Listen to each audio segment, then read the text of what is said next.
There is a story. I don't know the origin. I think it's a Hindu story, a Buddhist, um, about a monk that would ask for charity all day long, and with his 2 rupees that he would gather, he would every day buy two things.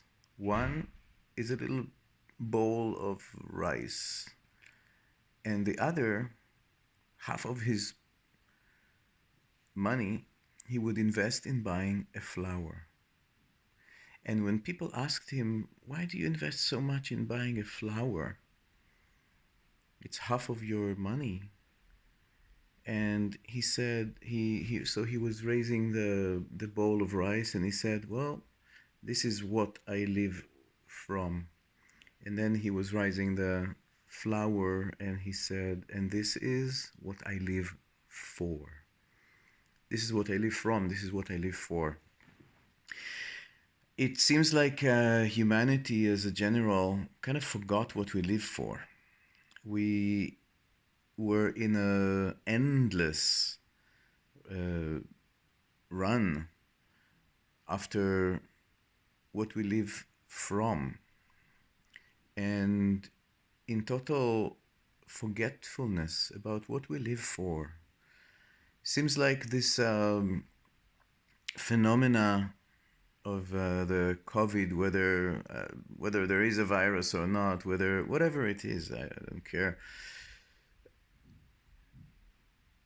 It gave us all the option to stop, to pause, to go inside, and inevitably to reflect on what do we live for? Why do we do what we do?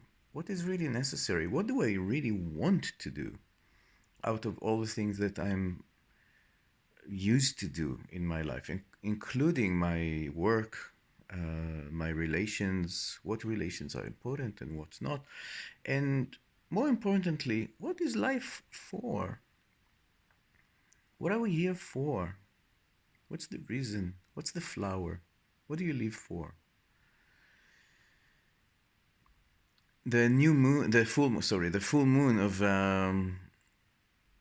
the month of Nisan in the Hebrew calendar, which goes by the month, or April in the Gregorian calendar, the full moon is approaching, and this time, historically and traditionally, in the people I come from, is the celebration of liberation. This is Passover, the celebration of freedom and liberation, the exodus from slavery in ancient Egypt, of the slavery of the Hebrews in ancient Egypt.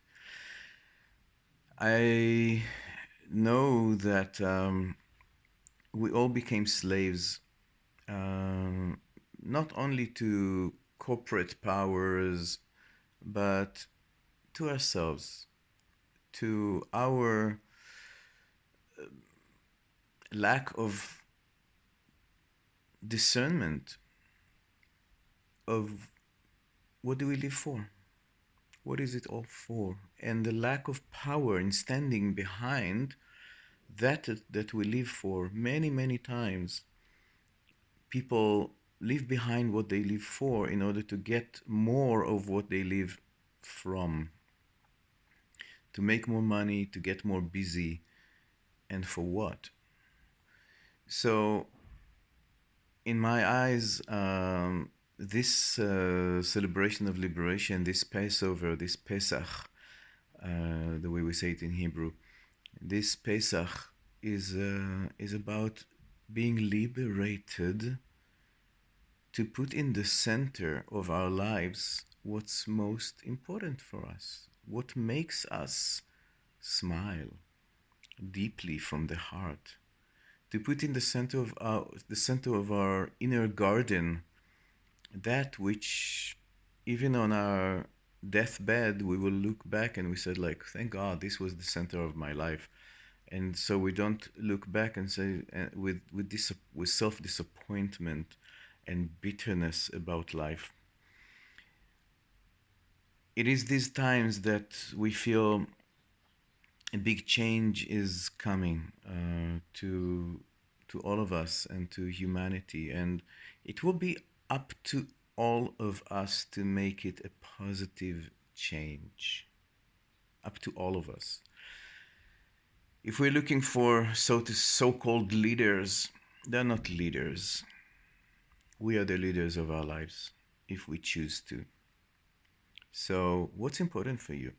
What do you put in the center of your life? What worth living for and what worth dying for? When we know what's worth dying for, nothing can stop us.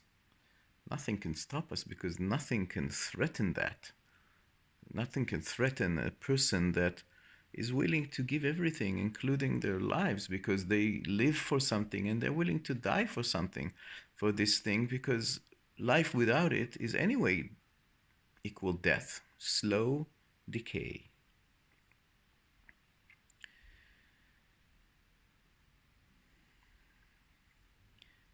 I imagine that for many of us, the answer is similar with different shades. Love. Love is what makes us happy. Love is what makes life worth. Love is the flower. Now, for everybody, love seems a little different, um, a little different shades of love, and this is beautiful. It's like flower, yes, but there are many, many, many, many types of flowers, and this is the beauty of this earth, of this life. But choosing life is choosing love. And choosing love is a choice that is coming to our steps, step by step. Whether we choose love or not, it's not like a big declaration. It's how you lean every moment, every interaction. Do you lean towards love or do you run away from love? Do I lean towards love or do I run away from love? These are subtleties. They are little subtleties, but they make a big difference on our lives. I live now in a community in New Zealand, and people wanted to have goat milk. So we bought some goats, a goat and a mother goat with two kids. And the ironic thing is that they actually bought it from a meat farm. So this goat is not used to be milked. She actually is afraid of humans, so she doesn't let people get close to her, so she can be milked. And the irony is that because she's afraid and doesn't allow people to enjoy her milk, I heard someone saying like, well, maybe we eat her. And that's so funny, right? We didn't. She's just living happy life, but just the thought of like sometimes when you let fear take over you, that's actually what makes you not survive. Many times the choice is between survival, the bowl of rice, and love, the flower. But if you choose survival, you die. Just like this goat, potentially. So, happy Passover, and let love win. Not only win the war, but win every little battle, every little step in our life. This is real liberation that no one can take away from no one. The ability to respond with love is a deep choice of the individual that no outer power can take away. Chag Sameach. Happy Passover. Happy Liberation Day.